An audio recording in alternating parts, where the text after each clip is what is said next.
Hello my dear student, welcome back to Competitive Guider. Competitive Guider channel में आप सभी का स्वागत है। आज के इस वीडियो में हम लोग देखने वाले हैं क्लास 8 के साइंस का चैप्टर नंबर 6, जिसका नाम है दहन और ज्वाला। अभी से पहले हमने चैप्टर नंबर 5 तक कंप्लीट करा दिया है, जो आपको इस वीडियो के डिस्क्रिप्शन में लिंक मिल जाएगा, जहां से आप 1 से लेकर के 6 तक के वीडियो को देख सकते हैं। तो चलिए आज के इस वीडियो में फटाफट से स्टार्ट करते हैं दहन और ज्वाला।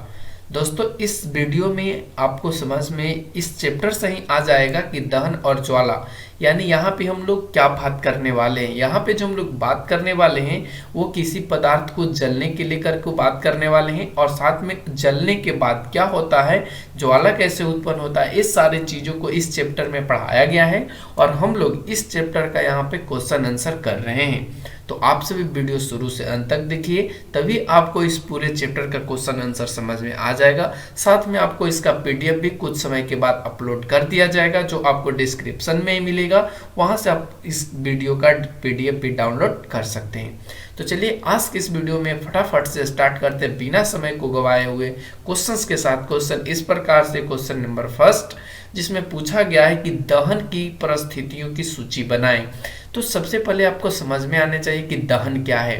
तो किसी भी पदार्थ जब जलता है ऑक्सीजन की उपस्थिति में, तो उस समय जो क्रिया होती है उसी को हम लोग क्या बोलते हैं, दहन बोलते हैं। तो इसके लिए आपको दहन की जो परिस्थिति, इनके लिए निम्न परिस्थितियों का होना बहुत जरूरी है, जैसे कि ईंधन या ज्वलनशील पदार्थ की उपस्थिति। अब ईंधन क्या है, तो ईंधन वे पदार्थ होते हैं जो आसानी से जल सके। जैसे यहाँ पे हम लोग बात करें लकड़ी, ठीक है ना, तो यहाँ पे लकड़ी क्या है आपका, एक क्या है, ज्वलनशील पदार्थ है, इसको आप आसानी से जला सकते हो। लेकिन अगर हम लोग यहाँ पे पत्थर की बात करें तो पत्थर आसानी से नहीं जला सकते हैं। तो इसलिए हमें किस चीज़ की आवश्यकता होनी चाहिए, ईंधन की, और वो भी ज्वलनशील पदार्थ की। नेक्स्ट है इसका ऑक्सीजन की उपस्थिति होना बहुत जरूरी है। यदि ऑक्सीजन उपस्थित नहीं रहेगा तो यहाँ पे दहन की क्रिया नहीं होगी। एग्जाम्पल के लिए आप मोमबत्ती को लेकर के समझ सकते हैं। मोमबत्ती को लेकर के आप किसी बर्तन से उसको ढक दीजिए तो कुछ समय बाद वो बुझ जाएगा। क्यों? क्योंकि वहां उस समय ऑक्सीजन उसे प्राप्त नहीं हो पाता है, जिसके कारण वो बुझ जाता है। तो आप इसको अच्छे से समझिए और इसको लिखना भी स्टार्ट कीजिए वीडियो पॉज कर करके, या आप इसको पीडीएफ के माध्यम से भी इसे डाउनलोड कर सकते हो। अब आगे की ओर बढ़े तो यहाँ पे एक ज्वलन ताप की बहुत जरूरी होती है। ज्वलन ताप क्या है, तो जलने के बाद यानी जो ईंधन या ज्वलनशील पदार्थ जब जलता है तो उससे एक हीट मिलता है। हीट करने का मतलब ताप मिलता है। जैसे कि हम लोग खाना बनाते हैं, तो खाना बनाने के उपरांत जब लकड़ी का इस्तेमाल करते हैं तो इसके बाद जैसे ही लकड़ी को हम जलाते हैं तो इसके बाद यहाँ पे जो बर्तन होता है वो गर्म होता है। और गर्म किसके कारण होता है, तो वो ऊष्मा के कारण होता है, या इसको कह सकते हैं ताप के कारण होता है। तो ये मिलना बहुत जरूरी है और ये सभी दहन की परिस्थितियां हैं। तो आप अच्छे से इसको समझ लिए होंगे। चलते हैं नेक्स्ट क्वेश्चन पे। नेक्स्ट क्वेश्चन कहता है कि रिक्त स्थानों की पूर्ति करें, यानी खाली जगह को यहाँ पे आपको फटाफट से भर देना है। तो चलिए फटाफट से हम लोग भी भर देते हैं। जैसे कि यहाँ पे बोला है कि लकड़ी और कोयला जलने से वायु का क्या होता है, तो लकड़ी और कोयला को जलाएंगे आप तो यहाँ पे एक प्रदूषण फैलता है, जिसको हम लोग वायु का प्रदूषण कहते हैं या वायु प्रदूषण कहते हैं। तो यहाँ पे क्या भर देंगे हम लोग, प्रदूषण। नेक्स्ट क्वेश्चन है कि घरों में काम आने वाला एक द्रव ईंधन है, यानी कि जो घरों में हम लोग यूज करते हैं, हमेशा यूज करने वाला एक ईंधन है, और वो भी द्रव। द्रव करने का मतलब वो तरल है। वह कौन सा ईंधन है, तो उसको हम लोग बोलते हैं एलपीजी, ठीक है ना, लिक्विफाइड पेट्रोलियम गैस, जिसको द्रवीभूत पेट्रोलियम गैस भी बोला जाता है। ग क्वेश्चन में कहता है कि जलना प्रारंभ होने से पहले ईंधन को उसके खाली जगह तक गर्म करना चाहिए। अब यहाँ पे एक क्वेश्चन बहुत ही यहाँ पे इसको कह सकते हैं इजी है, और इसको समझना आपके लिए बहुत जरूरी है। कहता है कि जलना प्रारंभ होने से पहले ईंधन को उसके खाली जगह तक गर्म करना आवश्यक है। यानी कहाँ तक उसको गर्म करने चाहिए, ये क्यों आवश्यक है, तो आप इसको जरा कमेंट सेक्शन में बताइए, क्योंकि ये क्वेश्चन बहुत ईजी है और इसको आप अच्छे से समझ पा रहे होंगे। आगे बढ़िए तो कहता है कि तेल द्वारा उत्पन्न आग को खाली जगह द्वारा नियंत्रित नहीं किया जा सकता है। कहने का इसका मतलब है कि जो यहाँ पे तेल से आग लगेगा, तेल जलने से आग लगेगा, तो उसको आप नियंत्रित नहीं कर सकते हैं। तो वह ये आप पानी के द्वारा इसे नियंत्रित नहीं कर सकते हैं। तेल द्वारा जो उत्पन्न आग होगा उसको आप CO2 के माध्यम से क्या कर सकते हैं, CO2 के माध्यम से उसको नियंत्रित कर सकते हैं। तो यहाँ पे क्या भरा जाएगा, पानी। इसको आप कमेंट सेक्शन में भर के बताइए क्या आएगा यहाँ पे। चलते हैं नेक्स्ट क्वेश्चन, क्वेश्चन नंबर 3 पे। क्वेश्चन नंबर 3 कहा है कि समझाइए कि मोटर वाहनों में CNG के उपयोग से हमारे शहरों का प्रदूषण किस प्रकार कम हुआ है। आप लोग ने पढ़ा होगा इस चैप्टर में कि CNG क्या है, ठीक है ना। CNG क्या है, जिसको हम लोग यहाँ पे इसका अगर फुल फॉर्म बताने की कोशिश करें तो इसको हम लोग बोलते हैं कंप्रेस्ड, ठीक है ना, कंप्रेस्ड नेचुरल गैस, ठीक है ना। कंप्रेस्ड नेचुरल गैस हिंदी में बात करें तो संपीड़ित प्राकृतिक गैस होता है, ठीक है। तो हम लोग संपीड़ित प्राकृतिक जो गैस है उसका उपयोग मोटर कार में या मोटर वाहन में कैसे करते हैं और इससे प्रदूषण कैसे कम हुआ है, इसके बारे में यहाँ पे बताना है। तो चलिए फटाफट से देखते हैं इसका उत्तर। हमने लिखा है यहाँ पे, यह सत्य है कि CNG के उपयोग से हमारे शहरों का प्रदूषण कम हुआ है क्योंकि CNG सल्फर और नाइट्रोजन के ऑक्साइडों का उत्पादन अल्प मात्रा में करती है। तो अल्प मात्रा में करने के कारण क्या है, यहाँ पे प्रदूषण की जो मामला है वो बहुत कम होता है। और वही अगर हम लोग पेट्रोल की बात करें या डीजल की बात करें तो उन सभी में शीशा होता है जो यहाँ पे सल्फर और नाइट्रोजन के ऑक्साइड बहुत ज़्यादा मात्रा में उत्सर्जित करते हैं, जिसके कारण क्या हो जाता है, प्रदूषण और भी तेज हो जाता है। तो आप इसको अच्छे से समझिए। अगला क्वेश्चन नंबर 4 कहता है कि ईंधन के रूप में LPG और लकड़ी की तुलना करें। ईंधन करने का मतलब ज्वलन पदार्थ या कह सकते हैं जिसे दहन के रूप में उपयोग में लाया जाए, उसे हम लोग ईंधन कहते हैं। तो उसमें आप LPG और लकड़ी के बीच में तुलना करके आपको बता दीजिए कि दोनों में डिफरेंस क्या है ईंधन के रूप में। तो चलिए यहाँ पे हमने बताया है कि ईंधन के रूप में LPG और लकड़ी की तुलना निम्नलिखित है, जिनमें एक तरफ हमने लकड़ी लिया है और एक तरफ आपको LPG गैस लिया है। तो चलिए बारी बारी से देख लेते हैं। तो हमने LPG में फर्स्ट जो पॉइंट लिखा है वो ये लिखा है कि इसका जो ऊष्मीय मान है वो लकड़ी से ऊंच होता है। यानी ऊष्मीय मान कहने का मतलब ये ऊष्मा लकड़ी के अपेक्षा ज़्यादा देता है। और वही अगर हम लकड़ी की बात करें तो इसका मान LPG से क्या होता है, कम होता है। अगला इसमें हमने अंतर लिखा है कि LPG जो है वो प्रदूषण नहीं फैलाता है। क्यों नहीं फैलाता है, क्योंकि इससे जलने के बाद धुआं, ठीक है ना, धुआं नहीं निकलता है या अवशेष नहीं बचता है, जिसके कारण यहाँ पे प्रदूषण नहीं होता है। लेकिन लकड़ी को आप जलाएंगे तो ये धुआं देगा और साथ में ये अवशेष पदार्थ भी छोड़ता है, जिसके कारण क्या होता है, वायु प्रदूषण अधिक होता है। इसमें हमने थर्ड पॉइंट में लिखा है LPG में कि इसके जलने पर कोई विषैली गैस उत्पन्न नहीं होती है, जबकि लकड़ी को जलाने से CO2 और CO जैसी गैस क्या होती है, उत्पन्न होती है। CO2 बात करें तो ये कार्बन डाइऑक्साइड और CO का मतलब कार्बन मोनोऑक्साइड। फिर उसके बाद हमने इसमें LPG में 4 पॉइंट में लिखा है कि आप LPG को भंडार कर सकते हैं यानी जमा कर सकते हैं, लेकिन लकड़ी का भंडारण नहीं कर सकते हैं। क्यों, क्योंकि लकड़ी बहुत सारे आप इकट्ठा नहीं कर सकते हो, लेकिन गैस को आप भंडारित कर सकते हो। और गैस को भंडारण करने में ज़्यादा खर्च की आवश्यकता भी नहीं होती है, लेकिन लकड़ी को करने में यहाँ पे बहुत सारे सामग्री के साथ साथ यहाँ पे खर्च भी ज़्यादा पड़ने लगता है। तो इस तरीके से आप इसको लिख सकते हो, दोनों में डिफरेंस। चलते हैं नेक्स्ट क्वेश्चन की तरफ। नेक्स्ट क्वेश्चन में क्या कहा है यहाँ पे, नेक्स्ट क्वेश्चन में आपको कारण बताना है। कारण कैसे बताना है, तो आइए देखते हैं क्वेश्चन नंबर 1। तो कहता है कि विद्युत उपकरण से संबंध आग पर नियंत्रण पाने हेतु जल का उपयोग नहीं किया जाता, ऐसा क्यों। तो आइए यहाँ पे उत्तर दिखाते हैं। हमने यहाँ पे लिखा है कि यदि विद्युत उपकरणों में आग लगी हो तो पानी का उपयोग नहीं करना चाहिए। क्यों नहीं करना चाहिए, क्योंकि जो जल है वो विद्युत का सुचालक होता है, जिससे आग बुझाने वाले को करंट भी लग सकती है।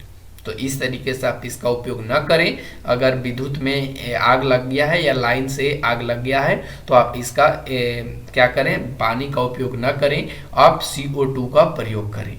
नेक्स्ट क्वेश्चन कहता है कि LPG लकड़ी से अच्छा ईंधन है, क्यों। आपको बताना है कि जो LPG है वो लकड़ी से अच्छा ईंधन क्यों है। तो आइए इसका भी उत्तर देखते हैं।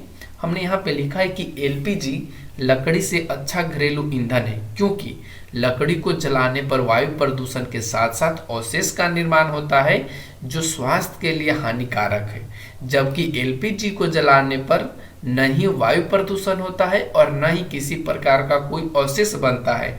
अतः इस प्रकार आप एलपीजी को लकड़ी से अच्छा घरेलू ईंधन मान सकते हैं। तो इस तरीके से यहाँ पे उत्तर हो गया। नेक्स्ट क्वेश्चन कहता है ग में, कागज स्वयं सरलता से आग पकड़ लेता है, जबकि एल्युमिनियम पाइप के चारों ओर लपेटा गया कागज का टुकड़ा आग नहीं पकड़ता है, ऐसा क्यों होता है? तो हमने यहाँ पे लिखा है कि कागज जो है वह एक दाह पदार्थ है जो आसानी से जल जाता है, जबकि एल्युमिनियम पाइप एक धातु है जो ऊष्मा का सुचालक है। एल्युमिनियम धातु के चारों तरफ लिपटे जो कागज है उसका ताप बढ़ने लगता है, तो एल्युमिनियम कागज से ऊष्मा को अवशोषित कर लेता है। जो एल्युमिनियम है वो कागज से ऊष्मा को अपने तरफ खींच लेता है और कागज के ताप को वो कम कर देता है। जो जिस ताप पर वो जल सकता था, यानी जो उसका ज्वलन ताप था, उससे भी वो कम कर देता है। और इसके कारण क्या होता है, इसके कारण कागज स्वयं सरलता से आग पकड़ लेता है, जबकि एल्युमिनियम पाइप के चारों ओर जो लपेटा गया कागज है वह टुकड़ा आग नहीं पकड़ता है। तो आप इसको समझ सकते हैं और इसको लिख भी सकते हैं। नेक्स्ट क्वेश्चन कहता है कि मोमबत्ती की ज्वाला का चिन्हित चित्र बनाएं। तो आप खुद से बना सकते हैं, यहाँ पे हमने दे दिया है, ये आपका बुक में दिया गया था इसलिए हमने यहाँ पे आपको दिखा दिया है। इसमें आप एक मोमबत्ती को इस तरीके से बनाइए और ये वाले पार्ट को आप ध्यान से देखिए। इसमें दिखाया गया है कि जो किनारे किनारे का भाग है वो सबसे गर्म भाग है, फिर साथ में जो ये बीच वाला है वो कम गर्म होता है, और सबसे जो कम गर्म होता है वो मोमबत्ती के जो और बीच में जो सिरा है वो यहाँ पे देख सकते हैं, यहाँ पे ठीक है ना। तो ये बहुत कम होता है। और आंशिक दहन वाला जो मध्य भाग है उसको हम लोग पीला कहते हैं, जो यहाँ पे दिखाया गया है। बिना जली मोमबत्ती सबसे आंतरिक क्षेत्र वो काला होता है, जो यहाँ पे दिखाया गया है, और ये तो आपका मोमबत्ती ही है। तो इस तरीके से आप इसको बना सकते हैं। चलते हैं नेक्स्ट क्वेश्चन की तरफ। नेक्स्ट क्वेश्चन नंबर 7 में कहा है कि ईंधन के ऊष्मीय मान को किस मात्रक द्वारा प्रदर्शित किया जाता है। तो ईंधन के जो ऊष्मीय मान है उसको हम लोग किलो जूल प्रति किलोग्राम यानी केजे प्रति केजी, ठीक है ना, केजे प्रति केजी, इसको किलो जूल प्रति किलोग्राम मात्रक द्वारा प्रदर्शित किया जाता है। नेक्स्ट क्वेश्चन में आते हैं। नेक्स्ट क्वेश्चन यहाँ पे कहता है कि समझाइए कि CO2 किस प्रकार आग को नियंत्रित करती है, यानी CO2 आग को कैसे आग पर काबू इससे पाया जाता है, ये आपको समझाना है। तो चलिए फटाफट से समझा देते हैं। हमने यहाँ पे लिखा है कि विद्युत उपकरणों और पेट्रोल जैसी ज्वलनशील पदार्थ में आग लगी, ठीक है ना, आग लग गई है, और आग लगने के कारण कार्बन डाइऑक्साइड और सबसे अच्छा जो है वो अग्निशामक है, ठीक है ना। जो विद्युत उपकरण और पेट्रोल जैसे जब पदार्थों में आग लग जाती है तो वहाँ पे अग्निशामक यंत्र आता है जिसमें कार्बन डाइऑक्साइड भरा होता है। ऑक्सीजन से भरी होने के कारण CO2 आग को एक कंबल की तरह लपेट लेती है, यानी जैसे कि आप कंबल में लिपट जाते हैं ऐसे करके, ठीक उसी प्रकार से जो CO2 है वो आग को CO2 जो है वो आग को कंबल की तरह अपने में लपेट लेता है, और इससे ईंधन और ऑक्सीजन के बीच क्या हो जाता है, संपर्क टूट जाता है। अतः आग पर नियंत्रण हो जाता है। और CO2 का जो अतिरिक्त लाभ यह है कि सामान्यतः यह विद्युत उपकरणों को कोई हानि नहीं पहुंचाता है। जैसे कि किसी जगह पे लाइन से आग लग गई है तो वहां पे यदि आप पानी का छिड़काव करेंगे तो जो पानी का छिड़काव करने वाले व्यक्ति उसको करंट भी लग सकता है, उसकी जान भी जा सकता है। लेकिन यदि आप CO2 का उपयोग करेंगे तो ये न क्षति पहुंचाएगा किसी व्यक्ति को और न ये उस उपकरण को कोई क्षति पहुंचाएगा। तो आप इसको अच्छे से समझिए और इसको नोट भी करते चलिए। चलते अगले पॉइंट पे। क्वेश्चन नंबर 9 में कहा है कि जो हरी पत्तियां हैं उसके ढेर को आप जलाना कठिन समझते हैं या वो जलता नहीं है, परंतु जो सूखी पत्तियां का ढेर है वो आसानी से आग पकड़ लेता है, ऐसा क्यों, समझाइए। तो हमने यहाँ पे उत्तर लिख दिया है कि हरी पत्तियों के ढेर को जलाना कठिन इसलिए होता है क्योंकि हरी पत्तियों में नमी की मात्रा अधिक तथा प्रज्वलन ताप है वो कम होती है, जबकि सूखी पत्तियों में नमी न के बराबर होती है तथा उसका प्रज्वलन ताप भी अधिक होती है, जिससे आगे क्या हो जाती है, सूखी पत्तियों में आसानी से लग जाती है। चलते हैं क्वेश्चन नंबर 10 पे। क्वेश्चन नंबर 10 कहता है कि सोने और चांदी को पिघलाने के लिए जो स्वर्णकार है, स्वर्णकार का मतलब यहाँ पे सुनार को लेकर के बात किया है, वो ज्वाला के किस क्षेत्र का उपयोग करता है और क्यों करता है। तो हमने यहाँ पे लिखा है कि सोना और चांदी को पिघलाने के लिए स्वर्णकार ज्वाला की नीली लौ वाले अदीप्त क्षेत्र का उपयोग करता है, क्योंकि इस क्षेत्र में ऊष्मा अधिक विद्यमान होती है, जिससे सोने और चांदी को आसानी से गलाया जा सके। चलते हैं नेक्स्ट क्वेश्चन, क्वेश्चन नंबर 11 पे। क्वेश्चन नंबर 11 ये बहुत इजी क्वेश्चन है, चलिए इसको भी हम लोग देखते हैं। यहाँ पे कहता है कि एक प्रयोग में 4.5 kg ईंधन का पूर्णतः दहन किया गया, उत्पन्न ऊष्मा का जो मान है वो 1,80,000 किलो जूल था। यहाँ पे ईंधन का ऊष्मीय मान प्रकलित कीजिए। तो यहाँ पे हमने लिखा है कि ईंधन का जो द्रव्यमान है वो कितना है, तो 4.5 किलोग्राम है। उत्पन्न जो ऊष्मा है वो कितना है, तो 1,80,000 किलो जूल है। इसलिए ईंधन का जो ऊष्मीय मान होता है वो होता है ऊष्मा का ताप बटा प्रयोग होने वाले ईंधन का भार। ये आपको सूत्र याद रखना है। हमने यहाँ पे लिखा है ऊष्मा का जो ताप है वो 1,80,000 है और यहाँ पे प्रयोग होने वाले जो ईंधन का भार है वो 4.5 किलो है। तो हमने यहाँ पे लिख दिया है। अब यहाँ से आप डिवाइड करेंगे तो यहाँ से कितना आ जाएगा, 40,000 किलो जूल। कैसे डिवाइड करेंगे ये भी हम आपको थोड़ा सा यहाँ पे हिंट्स दे देते हैं। तो आप यहाँ पे लिखेंगे 1,80,000 बटा 45 बटा 10, तो ये 10 कहाँ चला जाएगा, ऊपर चला जाएगा। आप यहाँ से डिवाइड कर दीजिए तो देखिए यहाँ पे ये कितना मरतबे डिवाइड हो जाएगा, 4 मरतबे। तो 4 से आप करेंगे तो 5 के 20, 4 चौका 16 और 16 आधू कितना हो जाएगा, 18, यानी 180। और यहाँ से आ गया 4,000 और 4,000 में 10 से गुना करेंगे तो ये कितना आ जाएगा, 40,000। ठीक है ना। तो आप यहाँ से इसका आंसर लिख सकते हैं। चलते हैं नेक्स्ट क्वेश्चन की तरफ। नेक्स्ट क्वेश्चन कहता है क्या जंग लगने के प्रक्रम को दहन कहा जा सकता है, विवेचना कीजिए। तो हमने यहाँ पे उत्तर लिखा है कि नहीं, जंग लगने के प्रक्रम को दहन नहीं कहा जा सकता है, क्योंकि दहन के लिए ऑक्सीजन और दाह पदार्थ की आवश्यकता होती है, जिसमें परस्पर अभिक्रिया होने पर ऊष्मा और प्रकाश मिलती है, जबकि जंग लगने के प्रक्रम में ऑक्सीजन और नमी की आवश्यकता होती है, जिसमें परस्पर अभिक्रिया होने पर केवल ऊष्मा ही उत्पन्न होता है। यानी एक में आप देख पा रहे हैं कि ऊष्मा और प्रकाश दोनों उत्पन्न हो रहा है, जबकि जंग लगने में केवल और केवल ऊष्मा का उत्पन्न होता है। और जंग लगना एक धीमी प्रक्रिया है, जबकि जलना या ज्वलन का जलना जो प्रक्रिया है वो बहुत ही तीव्र प्रक्रिया है। चलते हैं नेक्स्ट क्वेश्चन। क्वेश्चन नंबर 13 कहता है आविदा एक कोई लड़की है और रमेश एक कोई लड़का है, जिसने प्रयोग किया है उस एक बीकर में रखे जल को गर्म करके इसमें देखा है कि अविदा ने बीकर को मोमबत्ती ज्वाला के पीले भाग के पास रखा, रमेश ने बीकर को ज्वाला के सबसे बाहरी भाग के पास रखा। अब यहाँ पे बताना है कि आविदा का सबसे पहले पानी गर्म होगा या रमेश का सबसे पहले पानी गर्म होगा।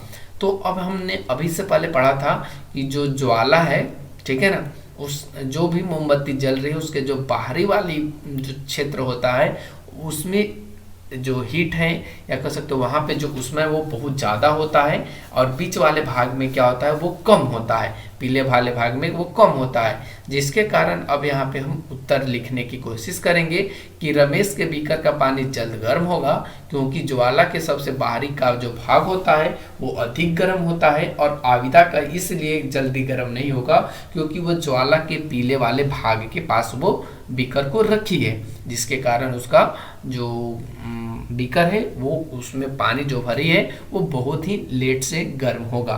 तो आप इसको अच्छे से समझिए और समझ भी गए होंगे। चलते हैं आज के इस लास्ट वीडियो पे, जो आपको बताएंगे कि ये जो वीडियो आपको कमेंट सेक्शन में कैसा लगा, तो आप सभी कमेंट सेक्शन में जवाब देकर जरूर बताएं। Thanks for watching, take care, bye bye.